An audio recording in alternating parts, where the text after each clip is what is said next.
Good morning class 6th। Today we read our key terms. कल हमने इसके related fact पढ़े थे, आज इनके की टर्म्स पढ़ते हैं। फर्स्ट वर्ड है लिथोस्फीयर, जिसको हम हिंदी में कहते हैं स्थलमंडल। ये सॉलिड पोर्शन होता है अर्थ का, जिसको हम लिथोस्फीयर कहते हैं, और ये कंपोज्ड होता है, बना हुआ होता है रॉक्स किसकी, अर्थ क्रस्ट की। और इसमें एक थिन लेयर होती है सॉइल की इसके टॉप पे, और सॉइल में कंटेन होता है मिनरल न्यूट्रिएंट्स जो सस्टेन करता है दूसरे विभिन्न प्रकार के ऑर्गेनिजम्स को। सेकंड वर्ड है बेटा एटमॉस्फेयर यानी वायुमंडल। ये एक टिक की जगह थिक कर लीजिए इसको, envelope of air surrounding the earth. ये अर्थ के चारों ओर एक मोटी लिफाफे का की तरह है, एयर का एक लिफाफा है अर्थ के चारों ओर। इसको हम एटमॉस्फेयर वायुमंडल कहते हैं। जो एटमॉस्फेयर है वो अबाउट 1600 किलोमीटर थिक है यानी मोटा है, और इसमें कंपोज किया गया है वेरियस गैसेस, यानी किससे बना हुआ है, विभिन्न गैसों से एटमॉस्फेयर। अब हाइड्रोस्फीयर जलमंडल। हाइड्रोस्फीयर कंपोज होता है वाटर से, और वाटर अवेलेबल होता है उसके 3 स्टेज से, यानी उसके जो 3 स्टेज हैं उससे अर्थ पे। और 2/3 जो अर्थ सरफेस है वो कवर्ड विद वाटर, वो पानी से घिरा हुआ है। कॉन्टिनेंट्स किसे कहते हैं बेटा, ह्यूज लैंड मासेस होते हैं अर्थ पे, उसे हम कॉन्टिनेंट कहते हैं। ओशियंस किसे कहते हैं, जो ह्यूज वाटर बॉडीज़ होती है अर्थ पे, उसे हम ओशन बॉडी कहते हैं।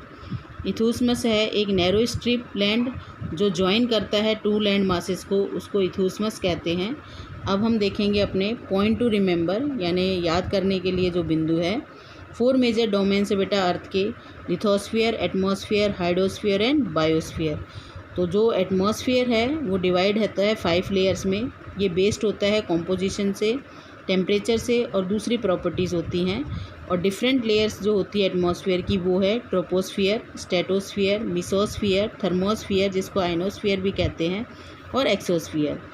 और थर्ड पॉइंट है बेटा जो लार्ज कंटिन्यूस मासेस होते हैं लैंड के, किसके अबाउ, अर्थ सरफेस के अबाउ, उसे हम कॉन्टिनेंट कहते हैं। यानी अर्थ सरफेस के ऊपर जो भी लार्ज कंटिन्यूस मासेस होते हैं उनको हम कॉन्टिनेंट कहते हैं। मेजर कॉन्टिनेंट जो अर्थ के हैं वो है Asia, Europe, north America, south America, Africa, Australia और अंटार्कटिका।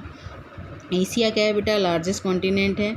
ये कवर करता है 1/3 जो टोटल अर्थ लैंड एरिया है, उसका 1/3 जो एरिया है वो एशिया कॉन्टिनेंट में है। ये लाई करता है हमारे, यानी ये स्थित है ईस्टर्न हेमिस्फीयर में। वर्ल्ड का जो लार्जेस्ट डेजर्ट है सहारा, और जो वर्ल्ड की लॉन्गेस्ट रिवर है नील इज़ इन अफ्रीका, वो अफ्रीका में, दोनों चीज़, नील रिवर भी और सहारा डेजर्ट भी। तो ओशियंस हैं ये मेजर पार्ट होते हैं हाइड्रोस्फीयर के, और ओशियन का जो वाटर है हमेशा मूविंग करता है। 3 मूवमेंट्स होती हैं बेटा ओशियन वाटर की, wave, tides and ocean current.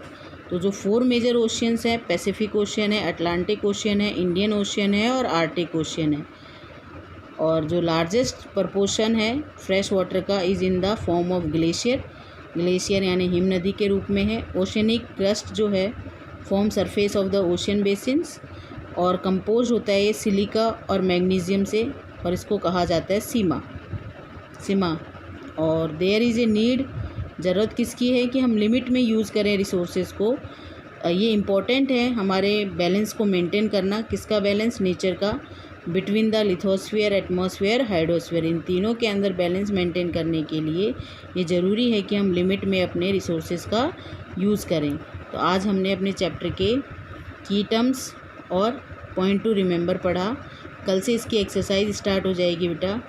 तो ये की टर्म्स, रिलेटेड फैक्ट और ये जो हमारे पॉइंट टू रिमेंबर है, इन्हें ढंग से रिवाइज़ कीजिएगा, जिससे कि आपके क्वेश्चन आंसर फाइंड आउट करने में आसानी रहेगी। थैंक यू बेटा।